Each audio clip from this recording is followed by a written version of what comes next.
जय भारत। सही माता बहना नमस्कार। मैं वीडियो लेकर आया हूँ। पंडित जी को पूछता हूँ, राम नाम क्यों जपते लोग?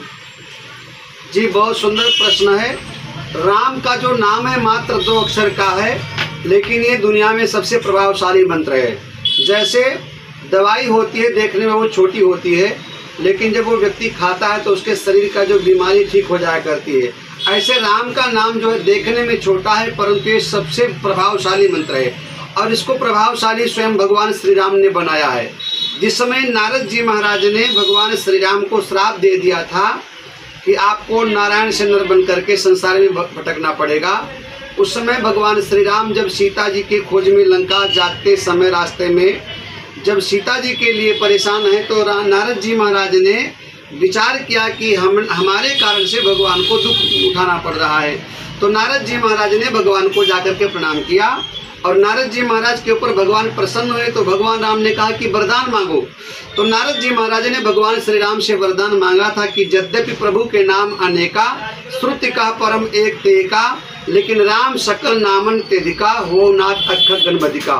यानी एक ज्ञान बड़ी बात पूछ रहा हूँ पंडित जी, ये बताओ भगवान कृष्ण का भजन वो जन्म रात के 12 बजे क्यों हुआ था? जी, बहुत सुंदर आपका सवाल है और ये सवाल सबके ध्यान में दिल में कभी कभी रहता है कि आखिर में भगवान रात को ही क्यों आए।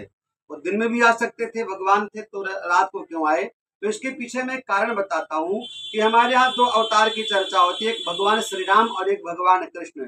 तो जिस समय भगवान श्री राम का जन्म हुआ था, उनका जन्म दिन के 12 बजे हुआ था, मध्याह्न काल में। तो उस समय भगवान श्री राम के जन्म के समय सभी लोग उनके जन्म की खुशियां मना रहे थे, परंतु एक व्यक्ति केवल संसार में दुखी था और वो थे चंद्रमा। तो चंद्रमा को भगवान श्री राम ने दुखी देखा तो पूछा कि आप दुखी क्यों हो? तो चंद्रमा ने कहा कि सरकार, आप दिन में आए हुए हो, सारी दुनिया आपको देख रही है, लेकिन हम चूंकि चंद्रमा रात में उदय होता है, हम दुखी हैं अकेले सरकार, इसलिए हम आपका दर्शन नहीं कर पा रहे हैं। तो मर्यादा पुरुषोत्तम भगवान श्री राम ने चंद्रमा को आश्वासन दिया कि तुम चिंता मत करो, इस बार तो मैं दिन में आया हूँ, रामावतार में दिन में आया हूँ, सारी दुनिया हमको देख रही है, परंतु मैं वादा करता हूँ जब मैं द्वापर में आऊंगा, कृष्णावतार में आऊंगा, तो मैं रात को आऊंगा और उस समय सारी संसार सोई हुई होगी, सारी सृष्टि सोई रही होगी, एकमात्र केवल चंद्रमा तुम हमें देखोगे, हम तुम्हें देखेंगे। तो कहने का तात्पर्य यह है कि भगवान श्री राम का भैया इसलिए रात्रि को कृष्ण भगवान का इसलिए रात्रि को आगमन हुआ क्योंकि वो संसार में किसी को भी दुखी देखना नहीं चाहते हैं। जो भगवान से जो मांगता है भगवान उसको देते हैं। चंद्रमा ने भगवान से मांगा था कि आप रात्रि को आइए, तो भगवान कृष्ण यहाँ पर रात्रि के समय जन्म लेते हैं। ये आपके सवाल का जवाब है। जी, मैं ये पूछता हूँ पंडित जी,